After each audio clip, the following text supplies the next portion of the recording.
lagi kemudian memang di mana wilayah-wilayah tersebut kemudian diserahkan kepada dijadikan misalnya pembangunan infrastruktur, lalu kemudian diserahkan kepada perusahaan-perusahaan yang arahnya udah mengerikan nih. Percakapan ini arahnya udah mengerikan nih. Iya. Berdasarkan datanya Huma nih ya, misalnya kayak hak apa sih yang paling banyak dilanggar gitu? Semuanya sih ada. Oh ya? Itu ya semuanya. Kita identifikasi.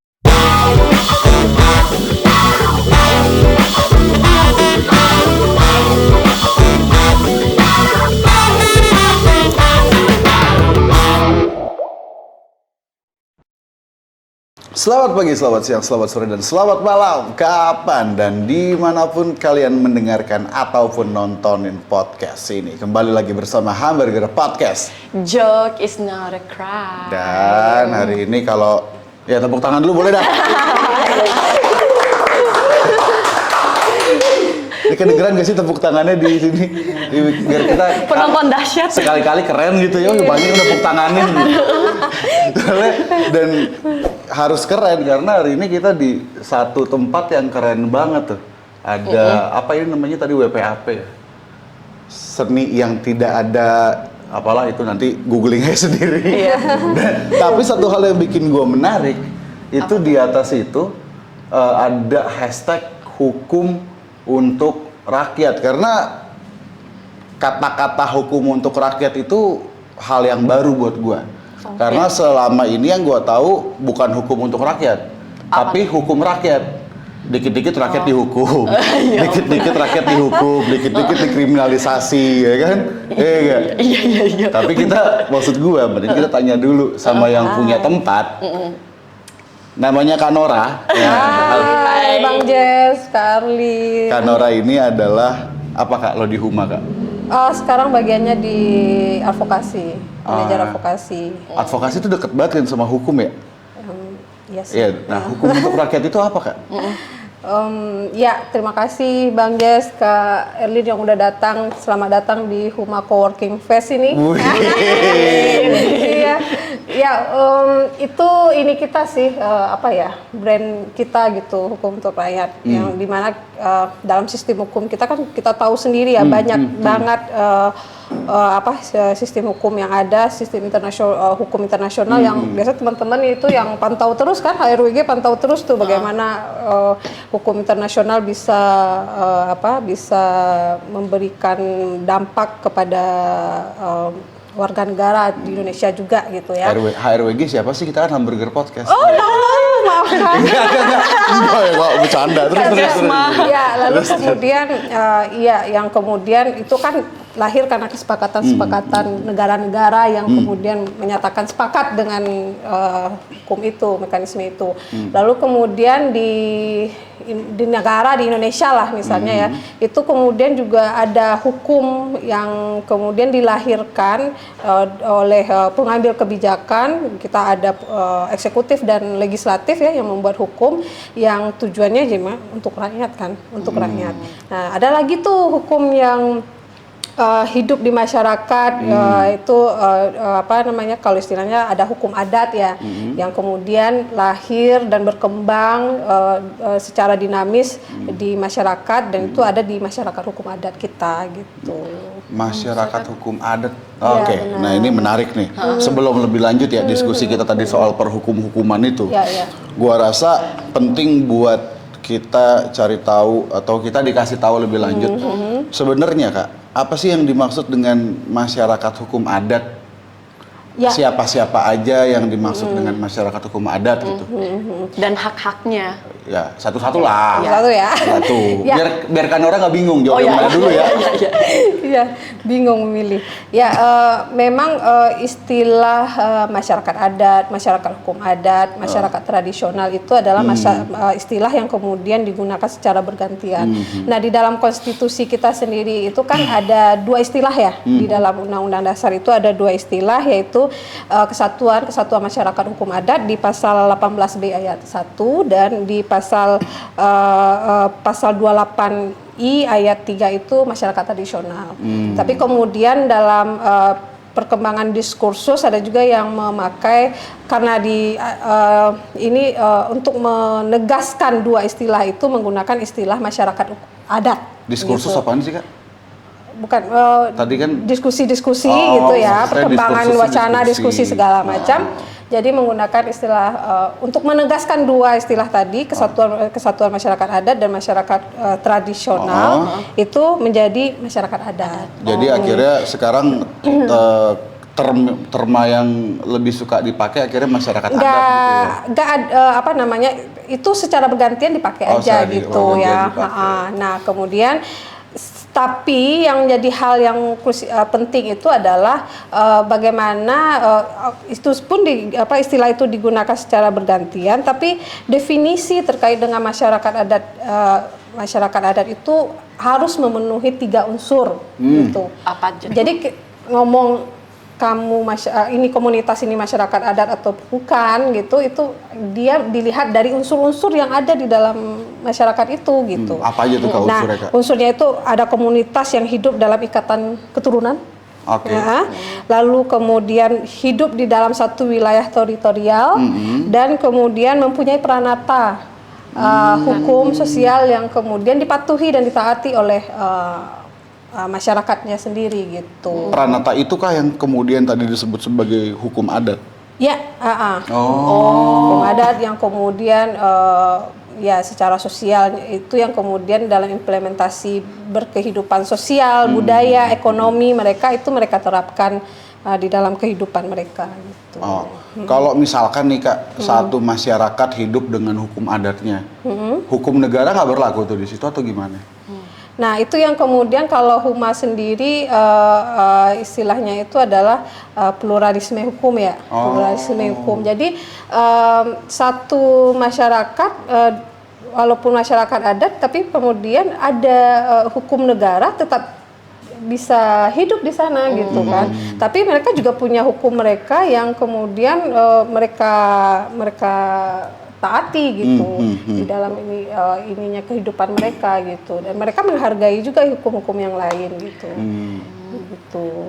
Dalam satu kelompok masyarakat adat nih, misalkan Kak, adalah satu kelompok masyarakat adat gitu ya, mereka punya peranatanya sendiri, mereka punya peranata sosialnya sendiri, mereka akhirnya punya sistem hukum adatnya sendiri. Lalu dalam keseharian mereka itu sebetulnya yang lebih berlaku tuh hukum yang mana? Hukum adatnya atau hukum nasionalnya? Tentu hukum adatnya ya, hukum adatnya, karena kemudian kalau misalnya mau bilang siapa masyarakat adat ya mereka yang kemudian hidup secara berdasarkan hukum yang hidup di mereka gitu. Ketika kemudian mereka berurusan dengan negara ya mereka menggunakan hukum negara. Ketika misalnya mereka perlu identitas sebagai warga negara, ngurus KTP ya pakai hukum negara dong gitu. Atau kemudian apalagi ya BPJS ya pakai hukum negara. Mengakses hak privat mereka menggunakan hukum negara. Tapi dalam kehidupannya tentu kemudian mereka menggunakan secara berhidup bersosial, lalu ekonomi dalam misalnya mengelola sumber-sumber kehidupan mereka itu menggunakan hukum adat mereka. Iya, tapi berarti tadi 3 unsurnya itu yang kalau misalnya melengkapi 3 unsur tersebut baru bisa dikatakan masyarakat adat gitu ya kan? Iya. Tapi kalau salah satunya enggak berarti enggak gitu kan? Iya. Iya kan? Nah terus kayak berarti tuh udah menjawab siapa aja kan yang bisa menjadi masyarakat adat. Nah terus yang disebut sebagai masyarakat adat. Nah terus, satu hal lagi, jadi kadang istilah adat gitu, istilah masyarakat adat juga kemudian digunakan oleh banyak pihak ya untuk kepentingan mereka masing-masing. Jadi Huma sendiri itu memang punya indikator sendiri kemudian melihat bahwa itu masyarakat adat yang bisa dinampingi atau tidak. Misalnya kayak kerajaan dan kesultanan mereka juga mengidentifikasi diri sebagai masyarakat adat kan. Tapi di dalam satu sisi misalnya Huma dan beberapa dengan koalisi itu tidak mengidentifikasi mereka sebagai masyarakat adat. Kenapa tuh, Kak? Nah, kenapa? Karena kemudian ada 2 hal sih. Karena kerajaan dan kesultanan tidak memiliki hubungan langsung dengan lingkungannya. Nah, kalau kita bicara masyarakat adat, dia mempunyai hubungan yang dekat dengan alamnya. Yes. Tidak hanya bicara soal ekonomi, tapi bagaimana itu adalah sebuah entitas mereka untuk menjaga eksistensi mereka. Lalu kemudian juga ketika kemudian sebagai menjaga entitas, lalu sebagai tempat mereka untuk melaksanakan ritual-ritual spiritual budayanya gitu. Jadi kepercayaan leluhurnya.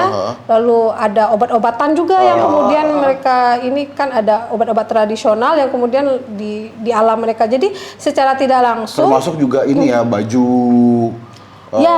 pakaian adat gitu ya. Benar. Memang untuk semua ritual lah kan, untuk menyiapkan semua ritual, sehingga kemudian secara tidak langsung karena kedekatan dengan alam itu mereka akan menjaga alamnya. Ketika alamnya rusak, maka semua agenda adat itu akan terganggu gitu ya. Berarti kan negara itu sebetulnya sangat menghormati masyarakat adat, sangat menghargai masyarakat adat. Coba bayangin, setiap 17 Agustus kita pakai baju adat. Setiap hari Kartini kita pakai baju adat. Bahkan kemarin anaknya presiden kawin aja, foto prewednya pakai baju adat. Berarti masyarakat adat di Indonesia itu sangat diagungkan, dimuliakan gitulah ya kira-kira ya. Masyarakat adat kan bukan bicara soal bajunya aja ya. Iya. Bukan bicara soal kita pakai baju terus kemudian berarti kita menghargai masyarakat adat. Salah lagi. Lalu bukan bicara soal kita bisa bahasa daerah gitu kan. Nggak sekedar itu, tapi kemudian pertanyaannya apakah masyarakat adat hari ini benar-benar merasa jadi bahagian dari negara ini gitu. Kenapa jadi bagian dari negara ini? Itu ketika kemudian mereka memang merasa diagungkan oleh negara ini kan gitu, diakui keberadaannya. Diakui keberadaan bukan berarti kemudian mereka pakai baju adat berarti mereka sudah diakui, tidak gitu kan. Karena kemudian ada hak-hak yang melekat ke mereka yang sebenarnya juga harus turut diakui. Hak-hak seperti apa gitu kan. Sebagian besar gitu negara Indonesia ini adalah wilayah adat gitu. Tapi kemudian apakah kemudian sudah diakui oleh negara? Belum semua. Belum lagi kemudian memang di mana wilayah-wilayah tersebut kemudian diserahkan dijadikan misalnya pembangunan infrastruktur, lalu kemudian diserahkan kepada perusahaan-perusahaan yang arahnya udah mengerikan nih. Percakapan ini arahnya udah mengerikan nih. Tapi nih gue pengen nanya kan. Tadi kan Kak Nora sempat mention gitu ya soal hak-hak masyarakat adat. Apa sih Kak yang dimaksud dengan hak-hak masyarakat adat Kak? Ya hak yang melekat kepada masyarakat adat itu sendiri. Misalkan? Ya hak atas wilayahnya, hak terhadap budaya spiritualnya, hak perempuan adatnya, hak perempuan adatnya itu ada hak kolektif perempuan adat, lalu kemudian hak pemuda adat, apalagi hak terhadap lingkungannya gitu. Jadi ada beberapa hak yang kemudian melekat kepada masyarakat, lalu kemudian hak untuk menentukan diri sendiri.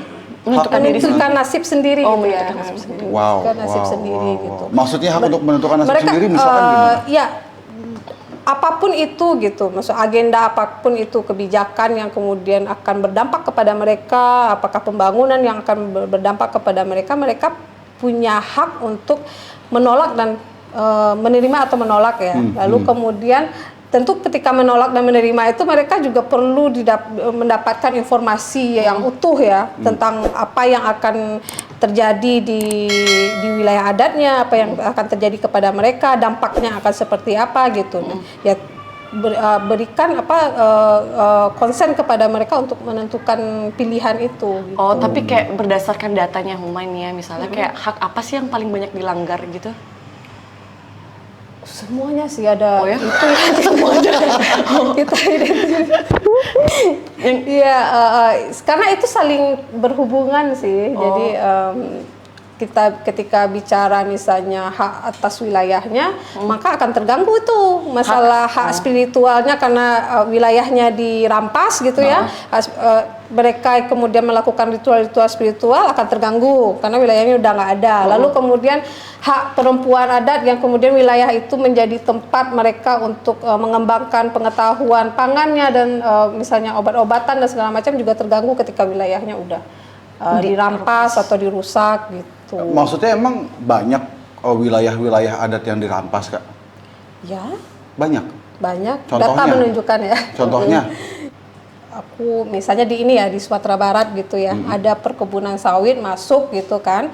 Lalu kemudian kan negara memberikan izin ya, memberikan izin HGU.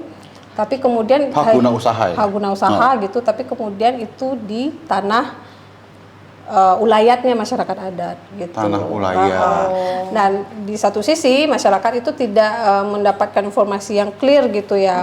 Maksudnya ketika kan HGU diserahkan ke negara gitu menjadi tanah negara, negara kemudian menyerahkan dalam bentuk ke perusahaan dalam bentuk HGU.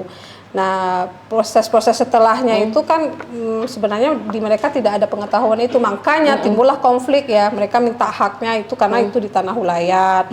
Lalu kemudian mereka beranggapan bahwa ketika HGU habis itu kan kembali lagi ke tanah tanah adat, tapi kenyataannya dalam kebijakan itu kan udah jadi tanahnya negara gitu. Jadi kira-kira gini ya, kira-kira kalau mau disederhanain, negara ngerampas tanahnya masyarakat adat terus dikasih ke perusahaan. Iya. Ya. Iya, setelah jatuh tempo, maksudnya perusahaan itu balik lagi ke negara, bukan ke hak, bukan ke wilayah adatnya lagi. Kok gitu, Kak? Nah, kalau di catatan inquiry nasional gitu, Komnas HAM kan sempat membuat inquiry gitu di tahun 2016 kalau nggak salah. Nah, itu kan salah satu temuan mereka ya terkait dengan bagaimana konflik-konflik terjadi karena pengabaian hak terhadap hak masyarakat adat. Itu salah satu. Selain itu misalnya kayak perampasan dalam bentuk penetapan kawasan hutan. Kawasan hutan lindung ditetapkan, lalu hutan konservasi gitu ya, taman nasional dan segala macam ditetapkan. Tanpa kemudian dilihat di sana ada masyarakat adat yang hidup gitu. Lalu jadi selalu tanpa persetujuan gitu ya. Jadi gue pikir tadi di awal-awal sebelum ngobrol sama lo, Kak, gue pikir masyarakat adat itu udah begitu diagungkan, udah begitu dipenuhi hak-haknya, udah begitu dihargai gara-gara presiden suka pakai baju Papua, anaknya juga pakai baju Papua gitu-gitu. Ternyata enggak ya. Malah ternyata orang udah dibilang itu flexing. Malah ternyata faktanya ini ya, tanahnya malah dirampasin, dikasihin ke perusahaan. Tapi emang selalu begitu, Kak, polanya, Kak? Polanya begitu sih modelnya ya. Makanya kemudian perjuangannya sih panjang ya. Kemudian kita juga berharap negara memberikan pengakuan gitu kepada masyarakat adat gitu melalui kebijakan yang jelas gitu, yang pasti gitu, sehingga kemudian konflik-konflik ini bisa diminimalisir ya. Tapi kan kemudian memang politik hukumnya nggak berpihak kepada masyarakat ya. Dari udah berapa periode gitu, udah 3 periode gitu ya pemerintahan, RUU masyarakat adat pun sampai sekarang belum disahkan gitu. Tapi kan udah ada RKUHP yang disahin jadi KUHP. Lah kan gini, RKUHP itu kan kemudian di dalamnya ada soal living law. Living law itu kan kalau diterjemahin adalah hukum yang hidup di masyarakat. Berarti sebetulnya RKUHP itu mengakomodir hak-hak masyarakat adat dong. Enggak begitu juga sih. Oh enggak? Lah terus gimana? Iya, yang di KUHP itu sebenarnya bukan itu yang diharapkan oleh masyarakat adat itu bukan itu yang diharapkan. Bukan kemudian negara mengakui hukum-hukum mereka dalam perda gitu, kemudian menerapkannya. Ya, ketika aku bilang hukum adat itu adalah hukum yang hidup di masyarakat yang sifatnya dinamis gitu ya, dinamis dan itu berkembang. Ketika kemudian itu ditetapkan gitu, itu pertama. Jika ditetapkan dia kan akan jadi kaku ya penerapannya juga. Lalu kalau hukum adat itu kan untuk masyarakat adat yang di satu wilayah, dan itu kemudian penegakannya juga masyarakat di situ gitu. Nah, ketika ini diperdakan itu kan ada campur tangan negara untuk dalam proses penegakannya ya. Nah, itu yang kemudian gimana ya kalau malah kedaulatannya diambil ya, direbut, iya, dikikis perlahan-lahan dari masyarakat adat iya, gitu ya. Nah, gimana caranya hukum adat ditegakkan oleh orang yang nggak paham adat di sana misalnya ya. Jadi pertanyaannya gitu. kayak, jadi ada kepentingan apa nih dari KUHP kan? Nggak tahu aku. Ada kepentingan apa ya? Masa nggak tahu sih kan? Masa sih? Masa sih? Masa Huma nggak tahu? Ya jadi begitu. Nah, sebenarnya kan yang diinginkan itu bagaimana negara memberikan pengakuan keberadaannya dan menghargai hak-haknya gitu ya, hak-haknya gitu. Jadi ketika kemudian misalnya dia ada gitu, dan kemudian pengakuannya nggak perlu bersyarat lah gitu ya. Ini kan hari ini yang ada sih beberapa kebijakan tentang pemberian pengakuan ke masyarakat adat, tapi kan bersyarat dulu gitu. Mereka harus diakui dulu di perda, lalu ada proses berikutnya, kemudian itu baru masyarakatnya aja, lalu belum haknya, nanti haknya beda lagi prosesnya, prosedurnya. Jadi mereka harus menghadapi berlapis-lapis proses dengan waktu yang lama, dengan biaya yang besar, untuk mendapatkan pengakuan terhadap haknya gitu. Tunggu.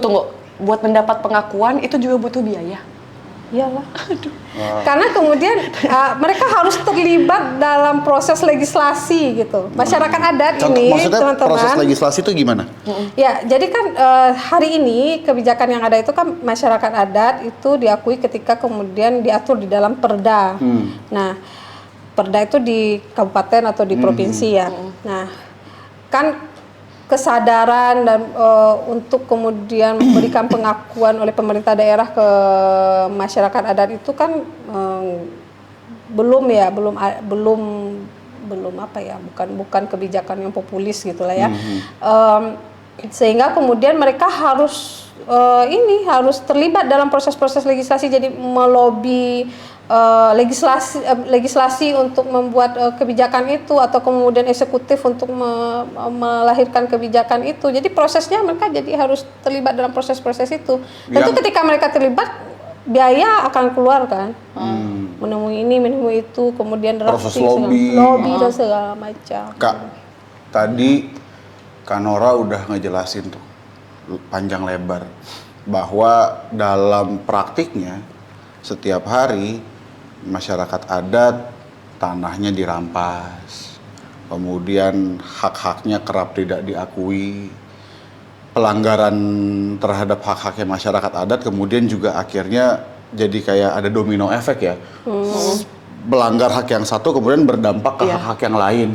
Belum lagi ketika mereka ingin diakui, lalu kemudian akhirnya mereka justru harus keluar duit banyak dan segala macam karena dia harus proses yang panjang, ribet dan membutuhkan biaya banyak.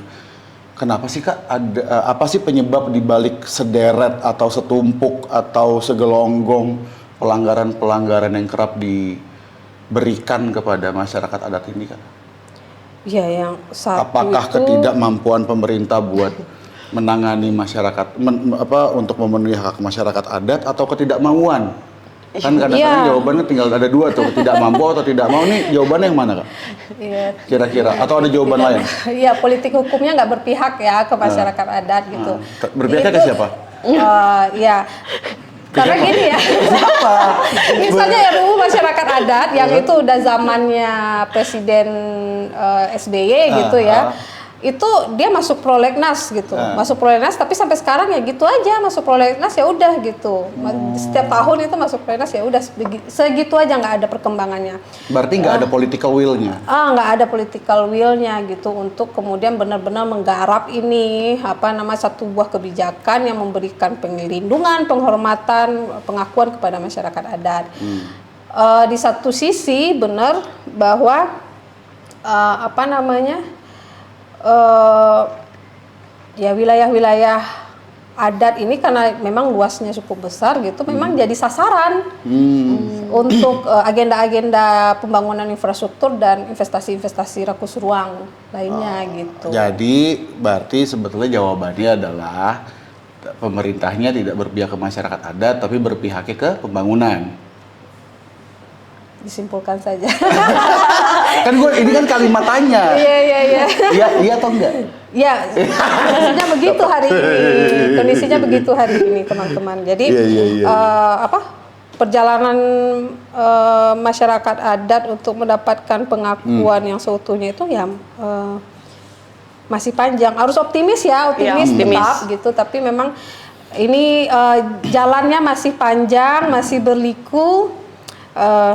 Ya mudah-mudahan tetap dengan semangat itu gitu. Oke. Satu pertanyaan terakhir. Gue penasaran banget. Dari tadi sekitar 5-10 menit terakhir kita bicara soal pengakuan gitu ya. Kadang-kadang juga soal pengakuan ini suka jadi masalah tuh.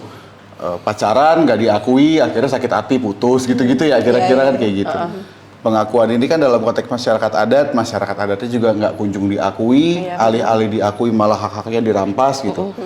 Sekarang di titik itu, apakah keinginan untuk diakui itu memang ada di seluruh masyarakat adat, atau jangan-jangan ada masyarakat adat yang kayak udah fed up, udahlah, gue udah capek lah, gue minta diakuin sama negara, toh gue sekarang juga bisa hidup baik-baik aja misalkan. Ya. Kalau pengakuan, sebenarnya di konstitusi kita mengakui kan, pasal 18. Iya, 18 dan 28. 28 itu. Mengakui keberadaan masyarakat adat. Cuma dalam pengakuan itu kemudian harus memberikan PR lagi kepada masyarakat adat gitu, untuk mendapatkan mempertahankan hak-haknya itu gitu. Jadi ada PR, mereka harus diakui melalui perda, lalu kemudian ada PR mereka harus mengakses ada sektoralnya lagi ya, hutan adat ajukan hutan adat, lalu hak komunal ajuin hak komunal lagi ke ini. Jadi proses itu sih sebenarnya yang perlu kemudian disederhanakan bagi masyarakat adat ya sebenarnya. Bagaimana kemudian hak-hak mereka itu dapat diakui. Apa sih istilahnya Mas Erwin? Jadinya nggak pengakuan kan? Apa Mas Erwin? Lebih soal pengakuan, tapi soal bagaimana meregistrasi seperti layaknya warga negara gitu kan. Warga negara dianggap sebagai penduduk cukup dengan KTP. Iya. Proses legislasi dan orang lain. Ya.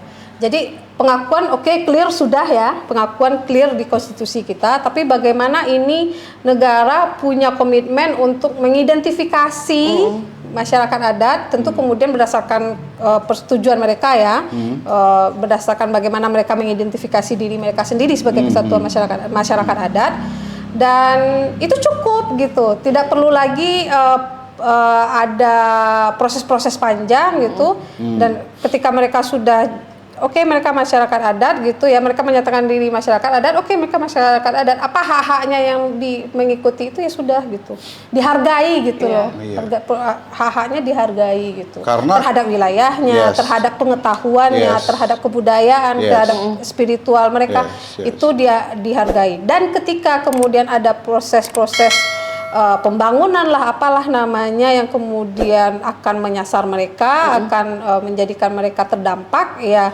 mereka harus dilibatkan sejak awal. Libatkan masyarakat adat. Jadi berarti itu ya yang perlu dilakukan adalah bagaimana memastikan pelibatan masyarakat adat juga terhadap hal-hal yang berdampak langsung kepada mereka. Dan tentu saja bagaimana juga kita perlu mendorong pengesahan RUU MH itu ya. Iya benar. Gitu. Aduh pusing tau.